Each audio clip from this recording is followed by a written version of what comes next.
ಆತ್ಮೀಯ ಕೇಳುಗರಿಗೆ ನಿಮ್ಮ ರಮಾಶ್ರೀ ನಾಡಿಗೇರ್ ಮಾಡುವ ನಮಸ್ಕಾರಗಳು. ರಮ್ಯ ಕಥಾಲೋಕಕ್ಕೆ ನಿಮಗೆಲ್ಲ ಮತ್ತೊಮ್ಮೆ ಸ್ವಾಗತ. ನೀವೀಗ ಮಾಂಗಲ್ಯ ಬಂಧನ ಧಾರಾವಾಹಿಯ 17ನೇ ಅಧ್ಯಾಯವನ್ನು ಕೇಳ್ತಾ ಇದ್ದೀರಾ. ಕಥೆ ಪ್ರಾರಂಭ ಮಾಡೋದಕ್ಕೂ ಮೊದಲು ಯಾರ್ಯಾರು ಇನ್ನೂ ಚಾನಲ್ನ ಸಬ್ಸ್ಕ್ರೈಬ್ ಮಾಡ್ಕೊಂಡಿಲ್ಲ ಅವರೆಲ್ಲ ದಯವಿಟ್ಟು ಚಾನಲ್ನ ಸಬ್ಸ್ಕ್ರೈಬ್ ಮಾಡ್ಕೊಳ್ಳಿ. ಕಥೆಯನ್ನು ಲೈಕ್ ಮಾಡಿ, ಶೇರ್ ಮಾಡಿ, ಪ್ರೋತ್ಸಾಹಿಸಿ. ಈಗ ಕಥೆಯ ಮುಂದಿನ ಭಾಗಕ್ಕೆ ಹೋಗೋಣ. ಮಗಳನ್ನು ಕೋದಂಡನ ಜೊತೆ ಮಾಡಿದ ದಿನ ವಿದೇಶಕ್ಕೆ ಕಾಲಿಟ್ಟವರು ಮತ್ತೆ ಭಾರತಕ್ಕೆ ಮರಳಿರಲಿಲ್ಲ ರಾಘವೇಂದ್ರಾಚಾರ್ಯರು. ವಿದೇಶದಲ್ಲೇ ನೆಲೆಸಿ ತಮ್ಮ ಬುದ್ಧಿ ಚಾತುರ್ಯದಿಂದ ಬಹುಬೇಗ ಆರ್ಥಿಕವಾಗಿ ಸದೃಢರಾದರು. ಕೋದಂಡನ ಚಾಕಚಕ್ಯತೆ, ವ್ಯವಹಾರ ಕುಶಲತೆಯಿಂದ ಬಹಳ ಪ್ರಭಾವಿತರಾಗಿದ್ದ ಅವರಿಗೆ ಅಳಿಯನ ಬಗ್ಗೆ ಬಹಳ ಹೆಮ್ಮೆ. ಅತಿ ಆಧುನಿಕತೆಯ ಮಗಳ ಮೇಲೆ ಸ್ವಲ್ಪ ಮುನಿಸಿದ್ದರೂ ಒಬ್ಬಳೆ ಮಗಳ ಮೇಲಿನ ಮಮತೆ ಮುನಿಸನ್ನು ಮರೆಸುತ್ತಿತ್ತು. ಕಾಲ ಸರಿಯುತ್ತಿತ್ತು. ಮುಕ್ತ ಮತ್ತೊಮ್ಮೆ ಗರ್ಭವತಿಯಾಗಿದ್ದಳು. ಮುದ್ದಾದ ಅವಳಿ ಮಕ್ಕಳಾದ ಅಭಿರಾಮ್, ಅಂಜಲಿಗೆ ತಾಯಿಯಾಗಿದ್ದಳು. ಕೆಲ ವರ್ಷಗಳ ಕಾಲ ಕೋದಂಡನೊಂದಿಗೆ ನಿಷ್ಠೆಯಿಂದ ಇದ್ದ ಮುಕ್ತ ಆಮೇಲೆ ಮತ್ತೆ ಹಳೆ ಚಾಳಿ ಶುರು ಮಾಡಿದಳು.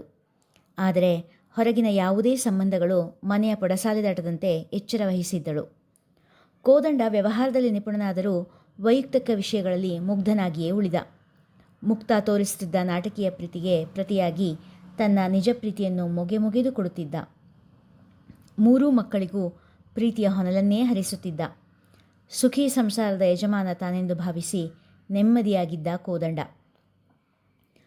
ಮುಕ್ತಾಳ ಚೆಲ್ಲಾಟದ ಬದುಕು ಮೊದಲು ತಿಳಿದದ್ದು ರಾಘವೇಂದ್ರ ಆಚಾರ್ಯರಿಗೇನೆ. ತಿಳಿದಾಗ ಬಹುದೊಡ್ಡ ಆಘಾತವಾಗಿತ್ತು. ಹೀನ ನಡವಳಿಕೆಯ ಮಗಳಿಗಾಗಿ ತನ್ನ ಸ್ವಂತ ತಮ್ಮನ ಮಗಳಾದ ಜಾನಕಿಗೆ ಅನ್ಯಾಯ ಮಾಡಿದ್ದು ನೆನೆದು ಕೊರಗಿದರು. ಒಂದು ಬಾರಿ ಮುಕ್ತಾಳ ಹೊಲಸ ಬದುಕನ್ನು ಹತ್ತಿರದಿಂದ ಕಂಡ ಮೇಲೆ ಅವರಿಗೆ ತಮ್ಮ ಮೇಲೆಯೇ ಅಸಹ್ಯವಾಗಿತ್ತು. ತಮ್ಮ ಶಕ್ತಿ ಮೀರಿ ಅವಳನ್ನು ತಿದ್ದಲು ಪ್ರಯತ್ನಪಟ್ಟಿದರು. ಆದರೆ ಮುಕ್ತ ಅಂಕೆ ಮೀರಿದ ಕುದುರೆಯಾಗಿದ್ದಳು. ಎಷ್ಟೇ ಬುದ್ಧಿ ಹೇಳಿದರೂ ತಿದ್ದಿಕೊಳ್ಳದ ಮಗಳನ್ನು ಸಂಸಾರದಲ್ಲಿ ಕಟ್ಟಿಹಾಕಲು ಆಸ್ತಿ ಅಸ್ತ್ರ ಬಳಸಿದರು. ಎಲ್ಲ ಆಸ್ತಿ ಕೋದಂಡನ ಹೆಸರಿಗೆ ಬರೆದು ಮುಕ್ತಾಳ ಸ್ವಂತ ಖರ್ಚಿಗೆ ಕೂಡ ಕೋದಂಡನ ಬಳಿ ಕೈಚಾಚುವಂತೆ ಮಾಡಿದ್ದರು. ಎಲ್ಲಿಯವರೆಗೆ ಮುಕ್ತ ಕೋದಂಡನ ಪತ್ನಿಯಾಗಿ ಇರುವಳೋ ಅಲ್ಲಿವರೆಗೆ ಮಾತ್ರ ಅವಳಿಗೆ ಆಸ್ತಿ ಅನುಭವಿಸುವ ಹಕ್ಕಿದ್ದು, ಕೋದಂಡನಿಂದ ಬೇರಾದರೆ ಆಸ್ತಿಯ ಮೇಲಿನ ಎಲ್ಲ ಹಕ್ಕನ್ನು ಕಳೆದುಕೊಳ್ಳಬೇಕಾಗುವುದು ಎಂದು ಉಯಿಲು ಪತ್ರ ಬರೆದಿಟ್ಟಿದ್ದರು. ತನ್ನ ಹೆಸರಲ್ಲಿ ಆಸ್ತಿ ಇರುವುದನ್ನು ವಿರೋಧಿಸಿದ ಅಳಿಯನಿಗೆ ಮಗಳು ವ್ಯವಹಾರದಲ್ಲಿ ಮುಗ್ಧೆ, ಅವಳನ್ನು ಯಾರು ಬೇಕಾದರೂ ಯಾಮಾರಿಸಿ ಬಿಡಬಹುದು ಎಂಬ ಕಾರಣ ನೀಡಿ ಒಪ್ಪಿಸಿದ್ದರು ರಾಘವೇಂದ್ರಾಚಾರ್ಯಯ್ಯ. ನೋಡಿ ರಾಮ್, ಅಪ್ಪಾಜಿ ಎಲ್ಲ ಆಸ್ತಿ ನಿಮ್ಮ ಹೆಸರಿಗೆ ಬರೆದಿಟ್ಟಿದ್ದಾರೆ, ನನಗೆ ಏನೂ ಕೊಟ್ಟಿಲ್ಲ. ಮೂತಿ ಉಬ್ಬಿಸಿ ಹೇಳುತ್ತಿದ್ದ ಮುಕ್ತಾಳನ್ನು ಮುದ್ದುಗರಿಯುತ್ತಾ, ನಂದಾದ್ರೇನು ನಿಂದಾದ್ರೇನು ಎರಡೂ ಒಂದೇ ಅಲ್ವೇ, ಇವತ್ತೇ ಪೇಪರ್ ರೆಡಿ ಮಾಡಿಸಬೇಕಾದ್ರೆ ಎಲ್ಲ ನಿನ್ನ ಹೆಸರಿಗೆ ಮಾಡಿಕೊಡ್ತೀನಿ ಎಂದಿದ್ದ ಕೋದಂಡ.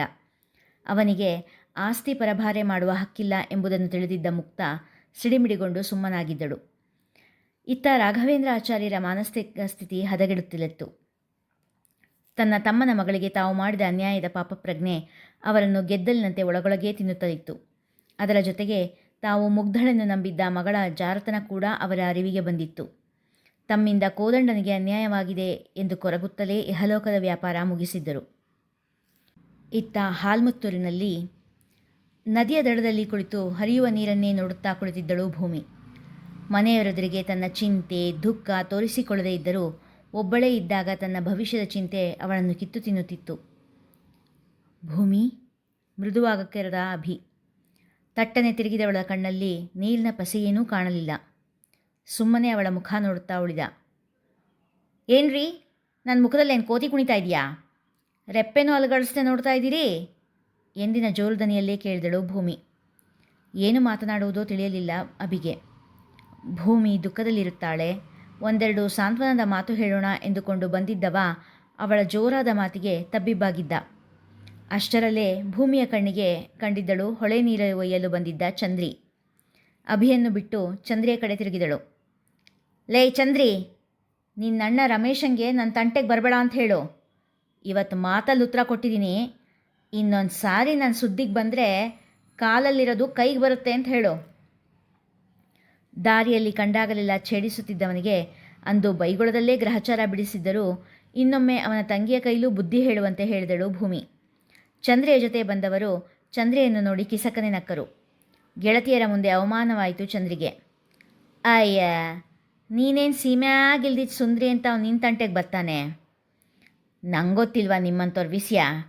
ಮೊದಲು ಅವ್ರ ಕಡೆ ನೋಡಿ ಹಲ್ಕಿಸಿಯೋದು, ಆಮೇಲೆ ಅವ್ರು ನಿಮ್ಮ ಹಿಂದೆ ಬಂದ ಮೇಲೆ ಅಯ್ಯಯ್ಯೋ ಇವ್ನು ನನ್ನ ಚೆಡಿಸ್ತಾನೋ ಅಂತ ಕೂಗಾಡೋದು ಎಂದು ಹೇಳಿ ಮೂತಿ ತಿರುವಿದಳು. ಹಾಗೆ ಮುಂದೆ ಹೋಗುತ್ತಾ, ಗಂಡನ ತಿನ್ಕೊಂಡ್ಲು, ಈಗ ಊರಿನ ಬೇರೆ ಗಂಡು ಮಕ್ಕಳ ಕಣ್ಣಿಗೆ ಕಾಣೋ ಹಾಗೆ ವೈನಾಗ ಅಲಂಕಾರ ಮಾಡ್ಕೊಂಡು ಮೆರೆಯೋದು ಯಾಕೆ, ಆಮೇಲೆ ಹೀಗೆಲ್ಲ ಕೂಗಾಡೋದು ಯಾಕೆ ಎಂದಳು. ಭೂಮಿಯ ಕಣ್ಣಲ್ಲಿ ಚೆಲ್ಲನೆ ನೀರು ಚಿಮ್ಮಿತು. ಅಭಿಗೆ ಅವಳನ್ನು ಕಂಡು ಸಂಕಟವಾಯಿತು. ಭೂಮಿ ಏನು ಸುಮ್ಮನಿರುವ ಪೈಕಿಯಲ್ಲ. ತಟ್ಟನೆ ಕಣ್ಣೀರು ಒರೆಸಿಕೊಂಡು, ಹೌದೇ ಅಮ್ಮಣ್ಣಿ, ನಾನೇನೋ ಗಂಡ್ಸತ್ ಮುಂಡೆ, ನಾನು ವಯ್ಯಾರ ಮಾಡಿದ್ದಕ್ಕೆ ನನ್ನ ಹಿಂದೆ ಬಂದ ಅಂತೀಯಲ್ಲ. ಬೆಳಿಗ್ಗೆ ಮಂಗಳಕ್ಕನ ಕೈಲಿ ಪೊರಕೆ ಸೇವೆ ಮಾಡಿಸ್ಕೊಂಡ್ಯಾನೆ ನಿನ್ನಣ್ಣ. ಮಂಗಳಕ್ಕ ಅಂತೂ ಗಂಡುಳ್ ಗರ್ತಿತಾನೆ, ಅವಳ ಹಿಂದೆ ಯಾಕೆ ಹೋಗಿದ್ದ? ಅವನ ತಂಗಿ ಅಂತ ಬೇರೆ ಯಾರಾದರೂ ನಿನ್ನ ಬಗ್ಗೆ ಹಗುರಾಗಿ ಮಾತಾಡೋಕ್ಕೆ ಮೊದಲು ಅವನಿಗೆ ಬುದ್ಧಿ ಹೇಳು ಎಂದಳು ಜೋರಾಗಿ. ಭೂಮಿ ಬಾಯಿಗೆ ಬಾಯಿ ಕೊಟ್ಟೋರುಂಟೆ. ಆದರೂ ಆ ಚಂದ್ರಿಯೂ ಭೂಮಿಗೆ ಮಾರುತರ ಕೊಡಲು ತಿರುಗಿದಳು ಅಷ್ಟೇ. ಕಾಲು ಜಾರಿ ತುಂಬಿದ ಹೊಳೆಯ ಪಾಲಾದಳು. ಅಯ್ಯಯ್ಯೋ, ಚಂದ್ರಿ ಹೊಳಗೆ ಬಿದ್ದುಬಿಟ್ಲು ಕೂಗಾಡಿದರು ಜೊತೆಗಿದ್ದ ಗೆಳತಿಯರು. ಇಷ್ಟರವರೆಗೂ ಭೂಮಿ ಚಂದ್ರಿಯ ಮಾತಿನ ಕಾದಾಟ ನೋಡುತ್ತಾ ನಿಂತಿದ್ದವರು ಯಾರೂ ಹೊಳೆಗೆ ಹಾರಿ ಅವಳನ್ನು ಕಾಪಾಡುವ ಧೈರ್ಯ ತೋರಲಿಲ್ಲ. ಹೊಳೆಯ ಹರಿವು ಪಾತ್ರ ನೋಡಿದರೆ ಎಂಥ ಗಟ್ಟಿಗುಂಡಿಗೆಯವರೂ ಹಾರಲು ಹಿಂದೆಗೆಯುವಂತೆ ಇತ್ತು. ಚಂದ್ರಿಯೊಂದಿಗೆ ಮಾತಾಡಿ 4 ಮೆಟ್ಟಿಲು ಮೇಲೇರಿದ್ದ ಭೂಮಿ ಚಂದ್ರಿ ಬಿದ್ದಿದ್ದನ್ನು ಕಂಡವಳೆ ಹಿಂದೆ ಮುಂದೆ ಯೋಚಿಸದೆ ಮೆಟ್ಟಿಲು ಇಳಿದು ಹಿಂದಿರುಗಿ ಬಂದು ನದಿಗೆ ಹಾರಿದ್ದಳು. ತೇಲಿ ಹೋಗುತ್ತಿದ್ದ ಚಂದ್ರಿಯ ಜುಟ್ಟು ಹಿಡಿದು ಅವಳನ್ನು ಎಳೆದೆ ತಂದಳು. ತಕ್ಷಣವೇ ಅವಳನ್ನು ಎಳೆದು ತಂದಿದ್ದರಿಂದ ಹೆಚ್ಚೇನೂ ನೀರು ಕುಡಿದಿರಲಿಲ್ಲ. ಸ್ವಲ್ಪ ಹೊತ್ತು ಬೋರಲಾಗಿ ಮಲಗಿಸಿ ಬೆನ್ನು ಒತ್ತಿ ನೀರು ತೆಗೆದಳು ಭೂಮಿ. ಕಣ್ಣು ಬಿಟ್ಟ ಚಂದ್ರಿ ಭೂಮಿಯನ್ನು ನೋಡಿ ಕೈಮುಗಿದಳು. ಅವಳನ್ನು ಅಪ್ಪಿ ಸಂತೈಸಿದ ಭೂಮಿ ಮನೆ ಕಡೆ ಹೊರಟಳು. ಕ್ಷಣದಲ್ಲೇ ನಡೆದ ಈ ಘಟನೆಗೆ ಅಬಿಗೆ ಹೇಗೆ ರಿಯಾಕ್ಟ್ ಮಾಡುವುದೇ ತಿಳಿಯದೆ ಬೆಪ್ಪನಂತೆ ದಡದ ಮೇಲೆ ನಿಂತಿದ್ದನು. ಮೆಟ್ಟಲೇರಿ ಬಂದ ಭೂಮಿ ಅವನನ್ನು ಕಂಡು, ಆ ಜಾಕೆಟ್ ಕೊಡ್ರಿ ಎಂದು ಅವನು ಧರಿಸಿದ್ದ ಜಾಕೆಟ್ ಕೇಳಿದಾಗಲೇ ಅವನು ಇಹಕ್ಕೆ ಬಂದಿದ್ದು. ಒದ್ದೆ ಬಟ್ಟೆಯಲ್ಲಿ ನಿಂತಿದ್ದ ಭೂಮಿಯನ್ನು ಕಂಡು ತಾನು ಧರಿಸಿದ್ದ ಜಾಕೆಟ್ ಬಿಚ್ಚಿಕೊಟ್ಟನು. ಇತ್ತ ಅಜಯ್ ತನ್ನ ಹಿಂದಿನ ನೆನಪಿನಲ್ಲೇ ಮುಳುಗಿ ಹೋಗಿದ್ದ. ಆ ಅನಿಷ್ಟ ದಿನದ ನೆನಪು ಅಜಯ್ನ ಕಣ್ಣಲ್ಲಿ ನೀರನ್ನು ತಂದಿತ್ತು. ತನ್ನ ಅಸ್ತಿತ್ವದ ಬಗ್ಗೆ ಪ್ರಶ್ನೆ ಮೂಡಿದ ಆ ದಿನವನ್ನು ಎಷ್ಟೇ ಪ್ರಯತ್ನಪಟ್ಟರೂ ಮರೆಯಲಾರ. ಆ ಕರಾಳ ದಿನ, ತನ್ನ ಬಗ್ಗೆ ತನಗೇ ಅಸಹ್ಯ ಮೂಡಿಸಿದ ದಿನ. ಚಾರುವಿನ ಪ್ರೀತಿಯ ಆಸರೆ ಇಲ್ಲದಿದ್ದರೆ ಅಜಯನ ದೇಹ ಈ ಭೂಮಿಯಿಂದ ಅಂದೇ ಮಾಯವಾಗಿರುತ್ತಿತ್ತು. ಬೇಡ ಬೇಡವೆಂದರೂ ಹಳೆಯ ನೆನಪುಗಳು ಅಜಯನ ಕಣ್ಣ ಮುಂದೆ ತೇಲಿ ಬಂತು. ಅಜ್ಜ ರಾಘವೇಂದ್ರ ಆಚಾರ್ಯ ತೀರಿ ಹೋಗಿ 15 ದಿನಗಳಾಗಿತ್ತು. ಲಾಯರ್ ಬಂದು ಆಸ್ತಿ ಪತ್ರ ಕೊಟ್ಟು ಹೋಗಿದ್ದರು. ಅಂದೇ ಮುಕ್ತಾ ಕೋದಂಡನೊಡನೆ ಡೈವೋರ್ಸ್ ಕೇಳಿದ್ದಳು. ನೋಡಿ ರಾಮ್, ಈ ಆಸ್ತಿ ಎಲ್ಲ ನನ್ನ ಅಪ್ಪಂದು, ಎಲ್ಲ ನನಗೇ ಸೇರಬೇಕು. ಆದರೆ ಅಪ್ಪನ ಮುಟ್ಟಾಳ್ತನದಿಂದ ನಾನು ಪೈಸೆಗೂ ನಿಮ್ಮ ಕೈ ಮುಂದೆ ಕೈ ಒಡ್ಡಬೇಕಾಗಿದೆ.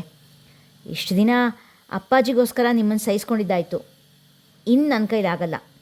ಸೊ ನನಗೆ ಡೈವೋರ್ಸ್ ಕೊಟ್ಬಿಡಿ ಎಂದಳು. ವಾಟ್ ದ ಹೆಲ್, ಡಿವೋರ್ಸಾ? ಯಾಕೆ? ಬರೀ ದುಡ್ಡಿಗೋಸ್ಕರನಾ? ನಿಂಗೆ ಆಸ್ತಿ ಬೇಕು ತಾನೇ? ಆಸ್ತಿಯೆಲ್ಲ ನಿನ್ನ ಹೆಸರಿಗೆ ಮಾಡ್ತೀನಿ, ಅದಕ್ಕೆ ಡಿವೋರ್ಸ್ ಯಾಕೆ ಎಂದನು ಕೋದಂಡ ಆಘಾತದಿಂದ.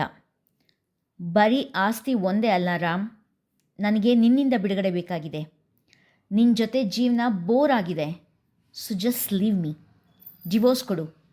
ಅಲ್ಯೂಮಿನಿ ತಗೊಂಡು ನನ್ನ ಪಾಡಿ ನಾನು ಹೊರಟೋಗ್ತೀನಿ. ಒರಟಾಗಿ ಹೇಳಿದ ಮುಕ್ತಾಳನ್ನೇ ನೋಡುತ್ತಾ ಕುಸಿದು ಕುಳಿತ ಕೋದಂಡ. ಇಷ್ಟು ದಿನ ಮುಕ್ತಾಳ ಪ್ರೀತಿಯನ್ನು ನಿಜವೆಂದೇ ಭಾವಿಸಿದ್ದವನಿಗೆ ಮುಕ್ತಾಳ ಮಾತು ಆಘಾತ ನೀಡಿತ್ತು. ನಮ್ಮ ಪ್ರೀತಿಗಿಂತ ಆಸ್ತಿ ಹೆಚ್ಚಾಯ್ತಾ ನಿನಗೆ?